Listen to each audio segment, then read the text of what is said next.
بسم اللہ الرحمن الرحیم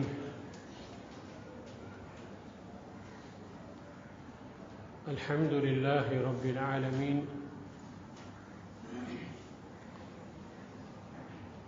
والصلاة والسلام على اشرف الانبیاء والمرسلین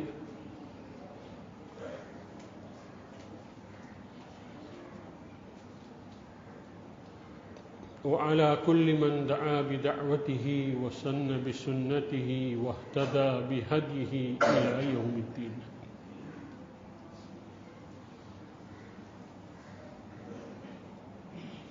رب اشرح لي صدري ويسر لي أمري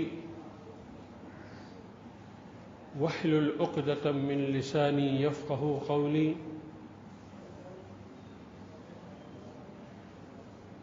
سبحانك لا علم لنا إلا ما علمتنا إنك أنت العليم الحكيم.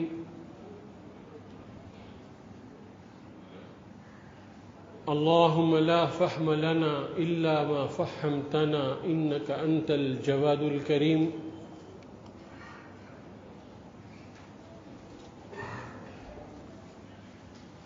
يا معلم إبراهيم علمنا ويا مفهم سليمان فهمنا. اللهم علمنا ما ينفعنا وانفعنا بما علمتنا.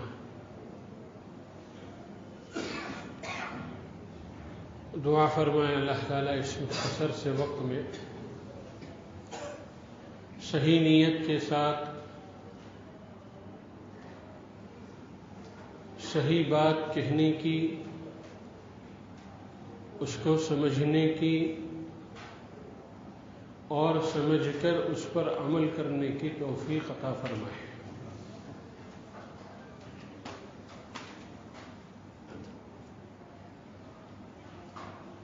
میرے بھائیوں، دوستوں، عزیزوں اور بزرگوں،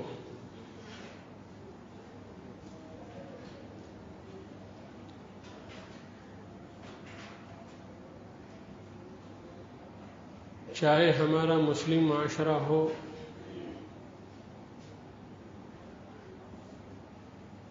یا غیر مسلم معاشرہ ہو،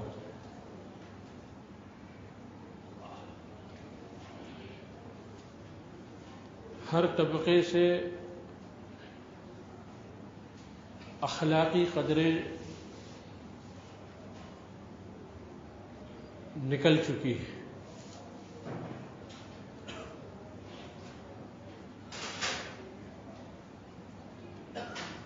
اس وقت بد اخلاقی اپنے عروج پر ہے. کیا اپنے اور کیا غیر.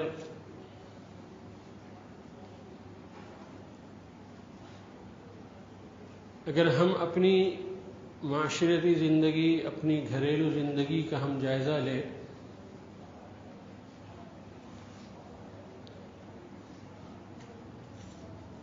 تو ہم اس حقیقت کو اچھی طرح سمجھ سکتے ہیں کہ اخلاق کا زوال ہماری زندگیوں میں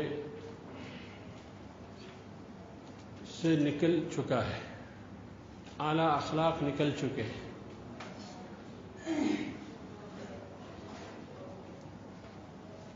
ہر طرف ایک بد اخلاقی کی فضا چھائی ہوئی ہے.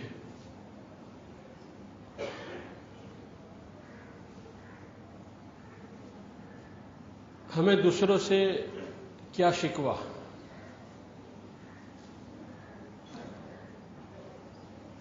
ہمیں شکوہ اپنے سے اور اپنی امت سے ہے.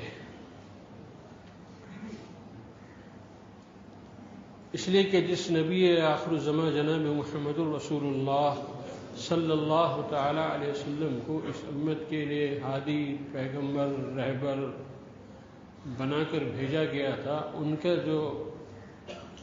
ان کی جو تعریف قرآن میں بیان کی گئی تھی وہ یہی کی گئی تھی، اِنَّكَ لَعَلَىٰ خُلُقٍ عَظِيمٍ، کہ اے پیارے محمد صلی اللہ تعالی علیہ وسلم، آپ اخلاق کے اعلیٰ مقام پر فائز ہیں.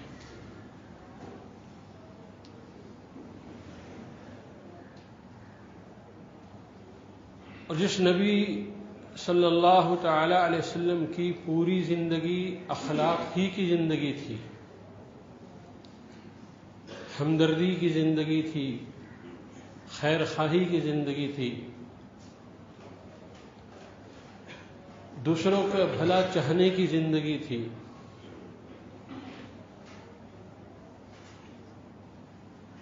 اور کسی کو نفع اور خیر پہنچانے کے میں اپنی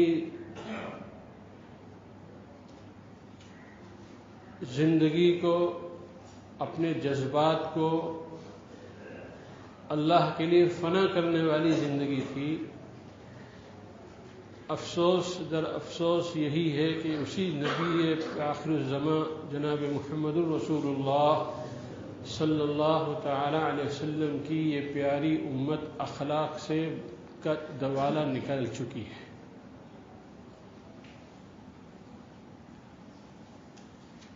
نہ بھائی بھائی کا رشتہ درست ہے، نہ میاں اور بیوی کے رشتے نبھ رہے ہیں، نہ باپ بیٹے کے رشتے خوشگوار ہیں، بلکہ ہر کی یہی کہانی ہے کہ اخلاق ہماری زندگیوں سے نکل چکے ہیں۔ میرے دوستو بزرگوں،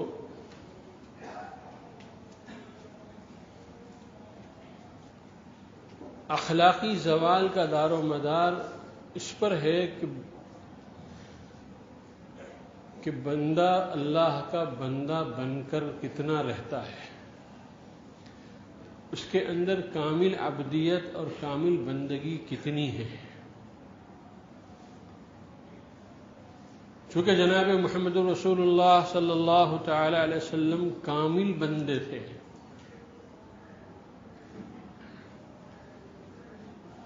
ابدیت آپ کا شیوا تھی، ابدیت آپ کی پہچان تھی۔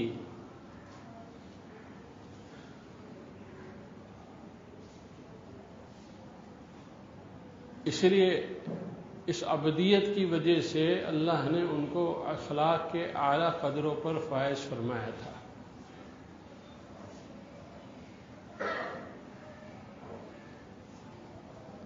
چونکہ ابھی تک ہم بندہ بن کر زندگی گزارنا ہمیں نہیں آیا،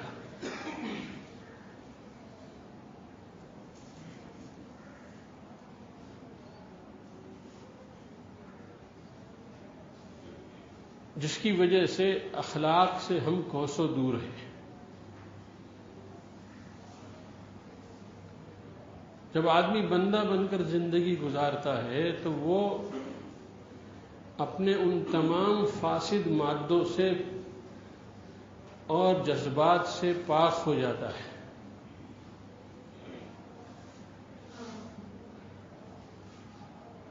ہمارے سامنے سیرت کے ایک نہیں سینکڑوں واقعات ہیں کہ اللہ کے رسول صلی اللہ تعالی علیہ وسلم نے اپنے عبدیت کا نمونہ کس طرح اظہار فرمایا اور کن کن موقعوں پر اظہار فرمایا۔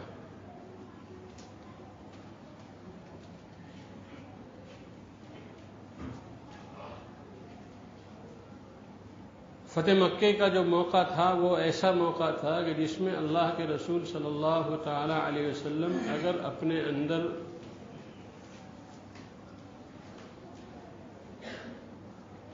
ملوکیت کی شان رکھ کر اور شہنشاہ کی شان رکھ کر اگر مکہ مکرمہ میں داخل ہوتے تب بھی آپ کو اس کا حق تھا۔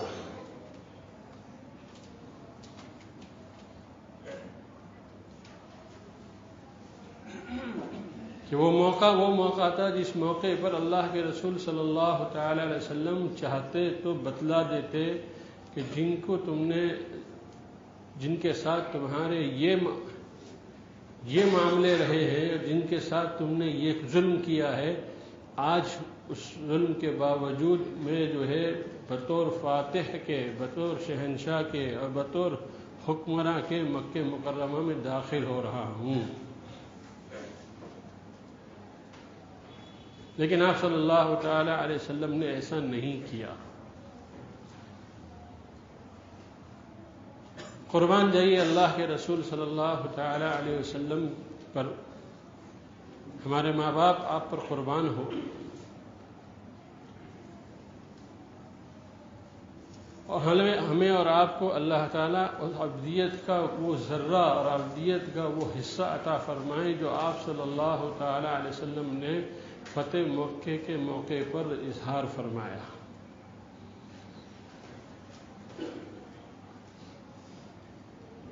کہ سیرت نگار یہ لکھتے ہیں کہ جب آپ صلی اللہ تعالی علیہ وسلم مکہ مکرمہ بحیثیت فاتح کے داخل ہوئے تو آپ انکساری کی وجہ سے، تذلل کی وجہ سے اتنے جھکے ہوئے تھے کہ آپ کا سینہ مبارک جو ہے اونٹ کی کوہان سے مس کر رہا تھا۔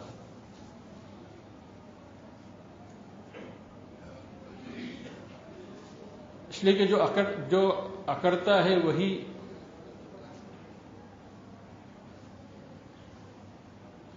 سر اٹھا کر چلتا ہے۔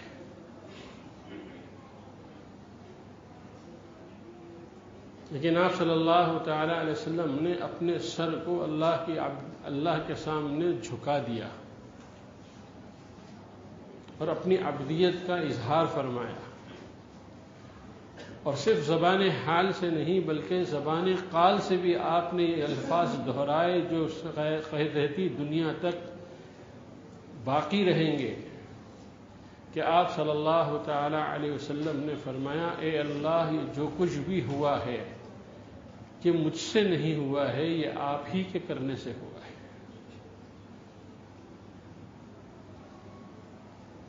آپ ہی ہے کہ وہ ذات ہے جس نے تنہا سارے ظالموں کو اور سارے دشمنوں کو آپ نے تنہا شکست دی ہے۔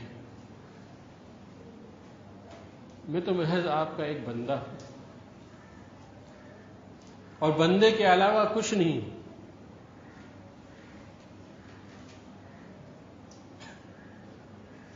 اور کہ آپ حضور اکرم صلی اللہ تعالی علیہ وسلم کی مسنون دعاؤں کو اٹھا کر دیکھ لیجئے، اس میں بھی اللہ کے رسول صلی اللہ تعالی علیہ وسلم اللہ کے حضور میں یوں فرما رہے ہیں کہ اے اللہ انی انا عبدک وابن امتک ناصیتی بقدرتک۔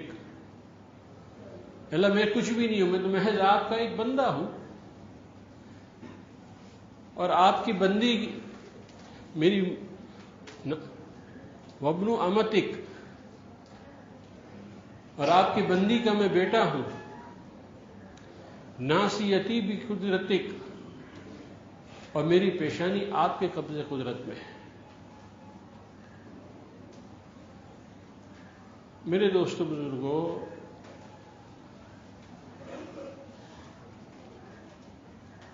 جب یہ امت اپنے اندر عبدیت پیدا کر لے گی تو اس امت کے اخلاق کی قدریں بدل جائیں گی۔ یہ انتقام لینے والی نہیں ہوگی بلکہ معاف کرنے والی ہوگی۔ یہ نقصان پہنچانے والی نہیں ہوگی بلکہ نفع رسانی والی ہوگی۔ یہ کسی کا دل توڑنے والی نہیں ہوگی بلکہ ہر ایک کے دل جیتنے والی ہوگی۔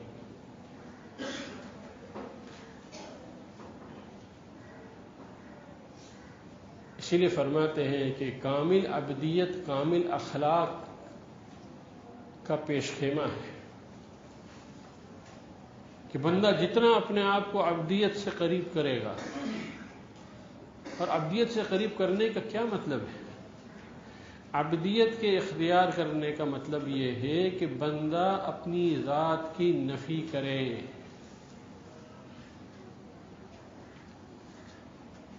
اپنی ذات کی نفی کرے، میں کچھ بھی نہیں ہوں، جو کچھ ہے آپ ہے اے اللہ۔ یہ ہے عبدیت۔ اور جب بندہ عبدیت اختیار نہیں کرتا ہے تو اس کے اندر جو ہے فرعونیت آتی ہے، پھر وہ فرعون بنتا ہے، پھر وہ گھر میں بھی اس کی فرعونیت غالب رہتی ہے، جو عبدیت نہیں اختیار کرتا ہے تو فرعونیت اختیار کرتا ہے۔ اسی لیے تو فرعون نے دعویٰ یہی تو کیا تھا، وہ اپنے آپ کو بندہ نہیں کہتا تھا، اپنے آپ کو بندہ نہیں مانتا تھا، اسی کی وجہ سے اس نے جو ہے اپنے اندر جو ہے رب ہونے کا دعویٰ کر بیٹھا۔ اگر وہ اپنے کو بندہ سمجھتا ہوتا تو وہ ربوبیت کا کبھی دعویٰ نہ کرتا، لیکن اس نے اپنے کو بندہ نہیں مانا تو شیطان نے اس کو رب بنا دیا۔ انا ربکم الاعلی، میں ہی تمہارا سب سے بڑا رب ہوں۔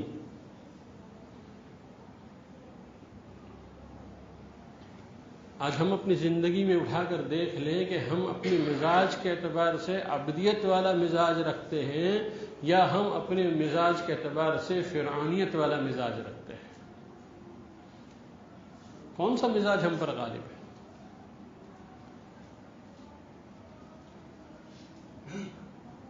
اور ان دونوں مزاجوں میں اتنا فرق ہے جتنا کہ آسمان اور زمین، اور اس سے بھی زیادہ فرق ہے۔ مشرق اور مغرب میں جتنا فرق ہے اور شمال اور جنوب میں جتنا فرق ہے، یہ الفاظ تو صرف سمجھانے کے لیے ہے، لیکن قسم کھا کر یہ بات کہی جا سکتی ہے جتنا فرق ان چاروں سمتوں میں ہے آپس کے اندر، اس سے زیادہ فرق جو ہے فرعونیت اور عبدیت کے مزاج میں ہے۔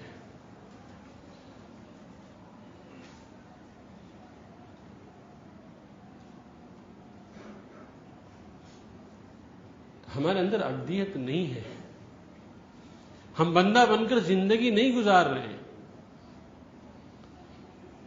ہم اپنے دائرے کے اندر فرعون بنے ہوئے ہیں۔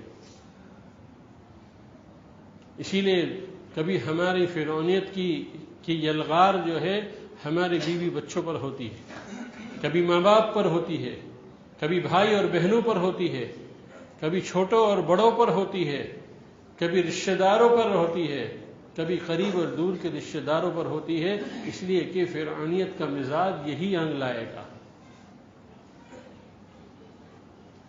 یہی فرعونیت ہے۔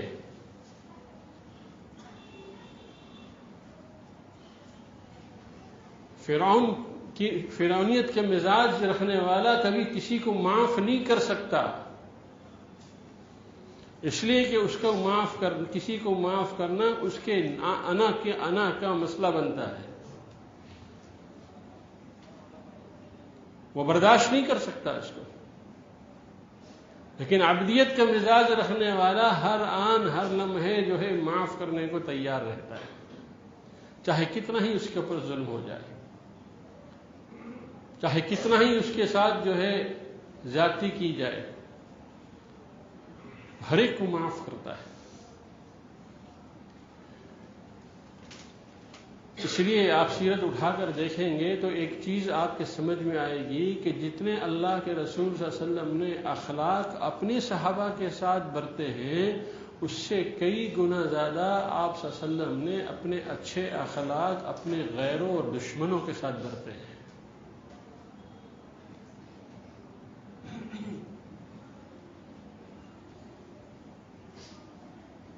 حضرت عبداللہ ابن مکتوم رضی اللہ تعالی عنہ تشریف لائے، اور اس وقت قریش مکہ کے کچھ سردار آپ صلی اللہ علیہ وسلم سے محو گفتگو تھے۔ ایک ہلکا سا آپ کے قلب اطہر پر یہ گرانی آئی کہ یہ تو میرے اپنے ہیں، جب چاہتے ہیں آ سکتے ہیں، جب چاہتے ہیں مجھ سے بات کر سکتے تھے، یہ اس وقت کیوں آ گئے؟ اس وقت میں قریش مکہ کے ساتھ بیٹھ کر بات کر رہا ہوں، اور آپ صلی اللہ علیہ وسلم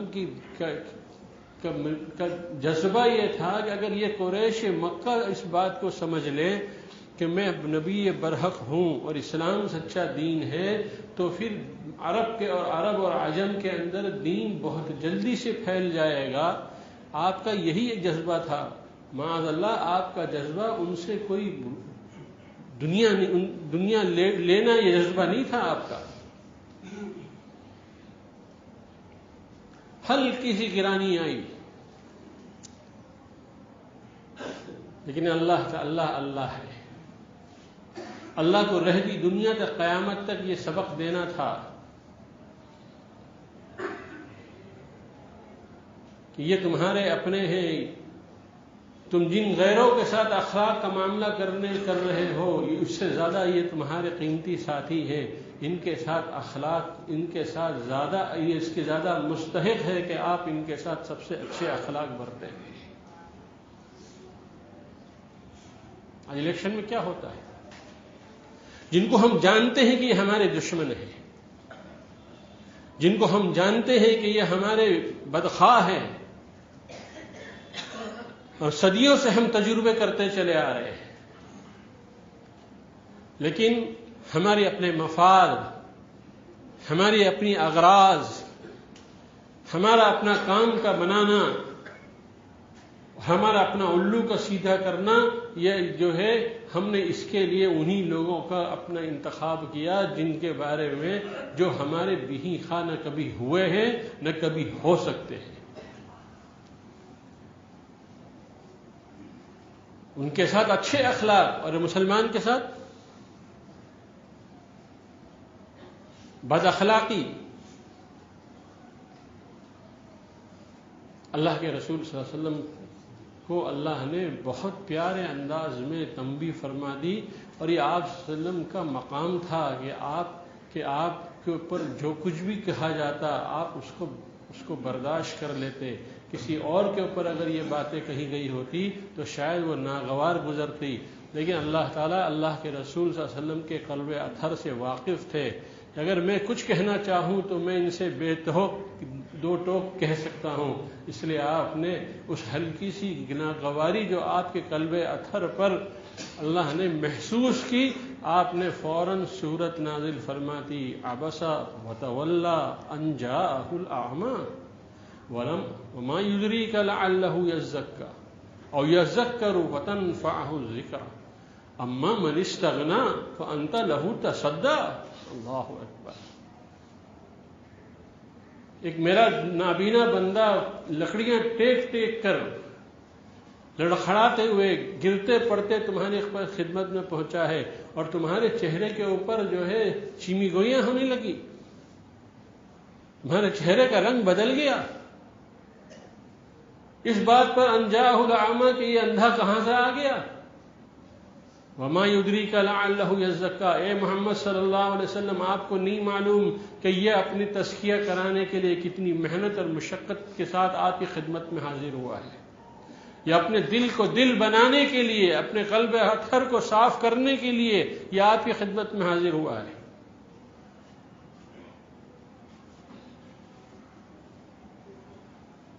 فتذکر، آپ ان کے ساتھ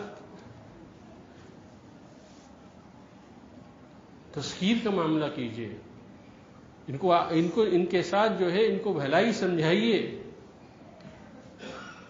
فتنفعہ الذکریٰ، تو آپ کا سمجھانا اس کو نفع دے گا، اس لیے کہ نفع جو ہے وہ طلب کی بنیاد پر ہے، کوئی کسی کو نفع نہیں دے سکتا، اللہ ہی سب کو نفع دیتے ہیں، لیکن اللہ کے نفع دینے کا ضابطہ یہ ہے کہ بندے کے اندر صحیح طلب ہو، یہ ضابطہ ہے اللہ کا۔ اما من استغنی فانت لہ تصدی، اور جو ہے صرف آپ کے ساتھ ٹائم پاس کرنے آیا ہے، وہ اپنے آپ کو آپ سے مستغنی سمجھتا ہے، اس کو آپ کی ضرورت نہیں ہے، فانت لہ تصدی، تو آپ ان کے لیے پلکیں بچھا رہے ہیں۔ وما علیک الا یزکی، آپ کو اس کا اختیار نہیں ہے کہ آپ ان کے ساتھ جو ہے، اس لیے یہ تو وہ ہے جو اپنا تزکیہ کرانے نہیں آئے ہیں۔ تو میرے دوستو بزرگوں، ایک ایمان والا چاہے کیسا بھی کیوں نہ ہو، خدا کی قسم وہ اللہ روئے زمین پر اس کی عظمت اور اس کی عزت جو ہے بیت اللہ سے زیادہ ہے، بیت اللہ سے اس کی عظمت اور عزت زیادہ ہے، چاہے کیسا ہی کیوں نہ ہو۔ اسی لیے اللہ کے رسول نے فرمایا ہے کہ بیت اللہ ڈھا دیا جائے یہ مجھے منظور ہے، لیکن کسی مسلمان کا دل توڑ دیا جائے یہ مجھے منظور نہیں ہے۔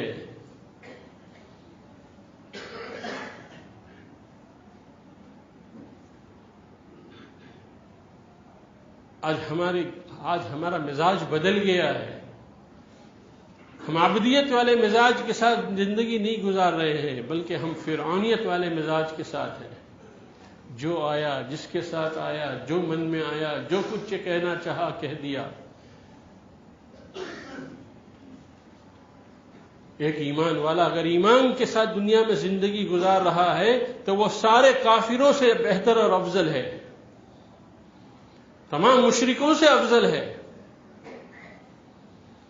اس لیے کہ ایمان وہ نعمت ہے، اور ایمان وہ سوغات ہے، اور ایمان وہ ہیرا ہے جس کی قیمت فی القیامت کے دن آخرت کے اندر جس کی بولی لگے گی۔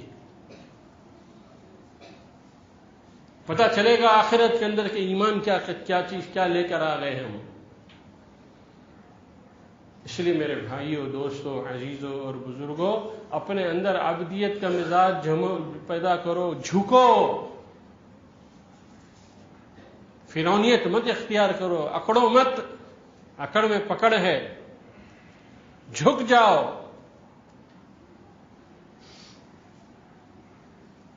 جس کو سب سے زیادہ بلندی عطا فرمائی تھی وہی سب سے زیادہ سجدے میں جھکا کرتا تھا، وہی سب سے زیادہ اللہ کے سامنے وہ جو ہے اپنے آپ کو اللہ کے سامنے عبد بنا کر اور بندہ بنا کر پیش کرتا تھا۔ اس لیے اللہ کے لیے جھک جاؤ۔ من تواضع للہ رفعہ اللہ، جو اللہ کے لیے جھکتا ہے اللہ اس کو بلندی اللہ عطا فرماتے ہیں۔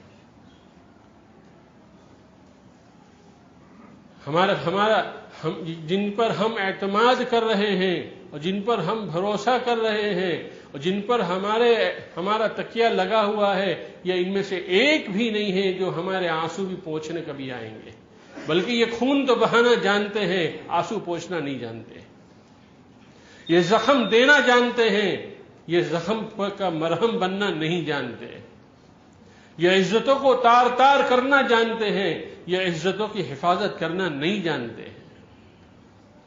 اور ہمارا سارا محبت کا تعلق انہی سے ہے۔ قرآن میں صاف اعلان کر دیا گیا ہے، المرء، قرآن کی آیت میں کے علاوہ حدیث میں صاف کہہ دیا گیا ہے، المرء مع من احبا، جس سے محبت ہوگی اس کو جو ہے کل حشر میں اسی کے ساتھ اس کا شمار کیا جائے گا۔ اس لیے اپنے اندر عبدیت پیدا کرو، عبدیت آئے گی تو اخلاق آئیں گے، جتنی کامل عبدیت ہوگی اتنے کامل اخلاق آئیں گے۔ اللہ تعالیٰ جو بات میں نے صحیح کہی ہو عمل کی توفیق عطا فرمائے، جو بات غلط ہو اللہ اس کو معاف فرمائے۔ وآخر دعوانا ان الحمد للہ رب العالمین۔